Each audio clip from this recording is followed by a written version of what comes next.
do you say to people who question this? I say, if your memory's hazy, go back and take a look at my picture. And I got heckled all day by Kosar behind me, so I for sure I was there. Bernie. Hey, man. How you doing, man? I don't want to interrupt the big interview. Yeah, right. Yeah. It's a big interview. But didn't you just have one of these things? Weren't you just talking to this guy? No, he told me all about you. What, So I knew the questions would come. Let's do a quick spin down memory lane. I'm sure a lot of fans out there, they know you, they know your records, but personally, what's one defining moment for your career? I think it was last year when the Giants beat the Patriots. That was a defining moment because in the historical present, which you look up in Webster's, the historical present is defined as the present tense used in relating to past events. That means it was 36 years ago, and it's right this minute. I know they can't stand it because they say, oh, well, that was a long time ago. Well, that's the past, but it's not history. Every year, our record comes up for grabs. Every year. And people say to me, well, you guys seem to be protecting your record. And I go, first of all, we can't protect the record. Listen very carefully. The record is protected by the requirement of the accomplishment.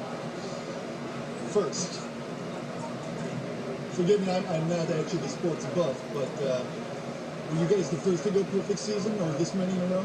Let me see. Close your eyes. You see any more teams? None. That's my point. So what's going to happen this season? I think there's at least one team out there who's vying for this coveted record breaker. First of all, I just told you, you can't break the record. You can only match it. How many times can you hit your first home run?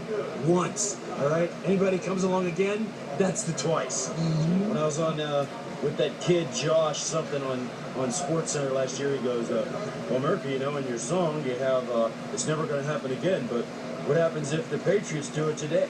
I said, Josh, again implies that you've already done it once.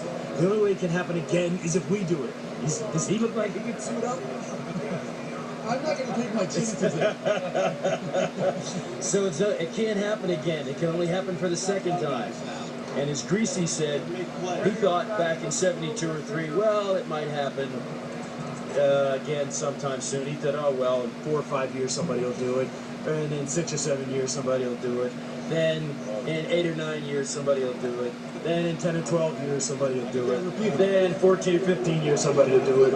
Then 15, 16 years somebody will do it. Then 18, 19 years somebody will do it. Then 20, 21 years somebody will do it. Then 22, 23 somebody will do it. Then 24, 25 somebody will do it. Then 26, 27 somebody will do it. Then 28, 29 somebody will do it. Then 30, 31 somebody will do it.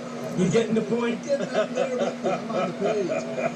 Switching gears to what's happening today, there's thousands of people out there who are coming together for one cause. They want to celebrate the love for their teams, their sports, their players. How's it feel knowing that right on the other side of this curtain, you got people like that? You know what? It's a great tribute to know that when you played in the 70s and it's now in the next millennium, that people still have enough memory and heartbeats to remember us and want to come out and pay tribute to the kind of football that we played back in the 70s, which is a tribute to the game itself. Now, that guy right there, Earl Morrall, otherwise a.k.a. Duke Snyder, honest mistake, he was the quarterback for the Pittsburgh Steelers back in 1957 when I was 10.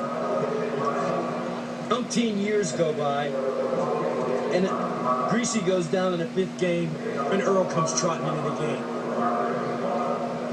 Great tribute to a great team, great teammates, great fun, and great time, just like we're going to have here. Awesome. That's awesome. So, tell you what, this will be the final question. You're writing 17-0, 17-0, and 17-0. I can't imagine that every single one of those came easy. I'm sure a lot of fans already know, but which one really gave you guys a run? Actually, none, because at the end, we accomplished what we wanted to accomplish. Now we had some close ones, but that only counts in hindsight.